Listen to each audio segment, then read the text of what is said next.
Welcome to Latha's kitchen. இன்றைக்கி நம்ம பார்க்க போகிறது பாவக்காய் குழம்பு. ஃபஸ்ட் நம்ம அதுக்கு வந்து ஸ்டவ்வை ஆன் பண்ணிவிட்டு பேன் வச்சுக்கிட்டு அதில் கொஞ்சோண்டு ஆயில் ஆட் பண்ணிக்கிறோம். ஆயில் நல்லா காஞ்சதும் கொஞ்சம் வெந்தயம் போட்டுக்கிறோம்.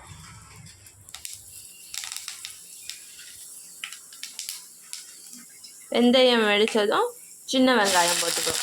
சின்ன வெங்காயம் பூண்டு ஒரு 6 பல்லுக்கிட்ட போட்டுக்கிறோம்.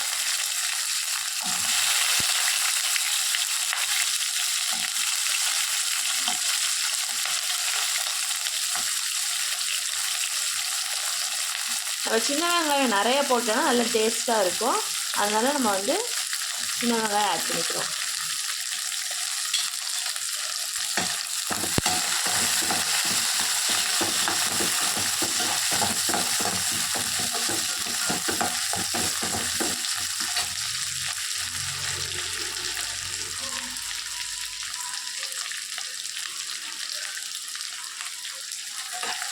நல்லா பொன்னிறமாக வதக்கிக்கணும். பொன்னிறமாக நல்லா வதங்கிடுச்சு. இப்போ நம்ம வந்து தக்காளி ஆட் பண்ணிக்கிறோம். 2 தக்காளி ஆட் பண்ணிக்கிறோம், பெரிய பழமாக பார்த்து.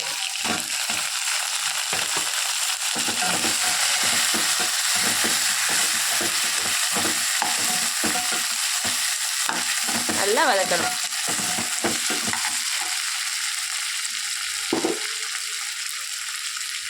கொஞ்சம் இதோட உப்பும் நம்ம தேவைக்கேற்ப ஆட் பண்ணிக்கணும்.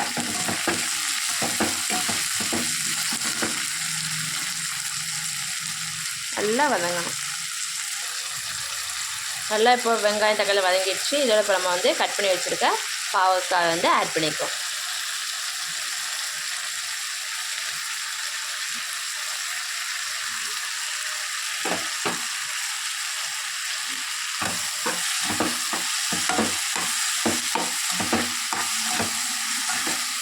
நல்லா பாவக்காய் சேர்த்து வதக்கிக்கணும்.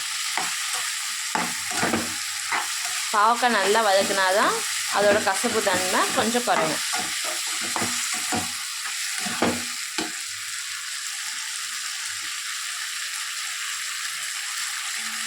இதோட ஒரு கொத்தளவு கருவேப்பிலை நம்ம ஆட் பண்ணிக்கிறோம்.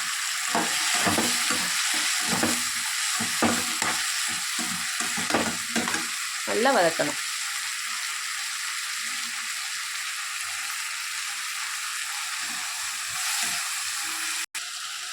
நல்லா வதங்கிடுச்சு. இப்போ இதோட நம்ம வந்து குழம்புத்தூள் வந்து ஆட் பண்ணியிருக்கோம். 2 ஸ்பூன் குழம்புத்தூள் வந்து நம்ம இதோட ஆட் பண்ணிக்கிறோம்.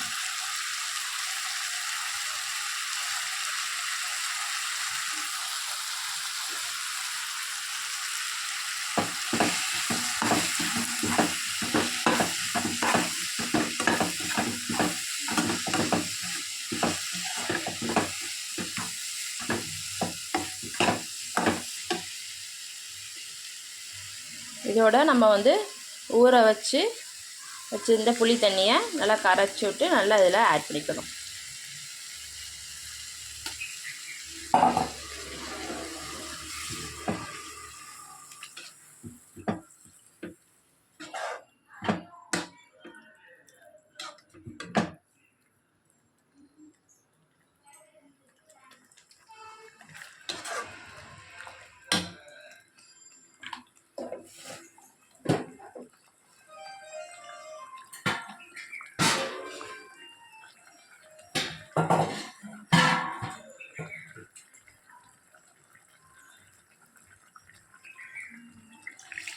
இன்னும் கொஞ்சம் தண்ணி கூட நம்ம ஆட் பண்ணிக்கலாம்.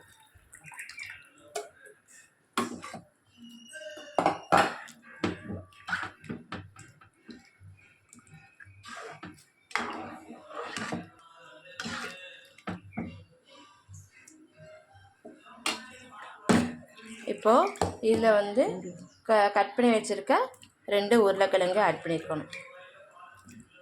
இதில் நம்ம வந்து பிளாக்கொட்டையும் சேர்த்து நம்ம வந்து ஆட் பண்ணிக்கலாம். அது வந்து ஆப்ஷனல் தான். பிளாக்கொட்டையும் சரி உருளைக்கிழங்கும் சரி ஆப்ஷனல் தான். நீங்கள் ஆட் பண்ணி பார்த்தீங்கன்னா அது ஒரு டேஸ்ட்டாக நல்லாயிருக்கும்.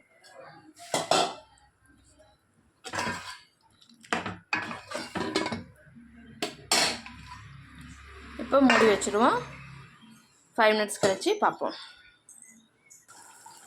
5 நிமிஷம் கழித்து பார்க்குறோம். அப்புறம் நல்லா குழம்பு நல்லா கொதிச்சிடுச்சு. அவ்வளோதான், நல்லா திக்காக வந்துடுச்சு பாருங்கள்.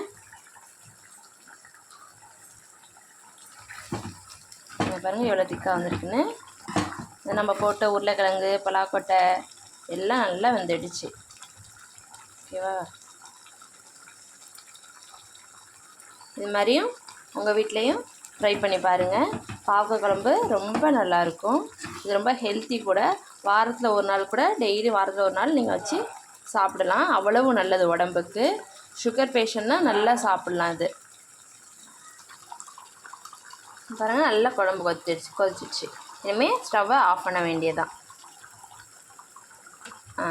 ஓகே, ஸ்டவ் ஆஃப் பண்ணியாச்சு. சுவையான பாவக்காய் குழம்பு ரெடி ஆகிடுச்சு. நீங்களும் உங்கள் வீட்டில் இதை செஞ்சு பாருங்கள்.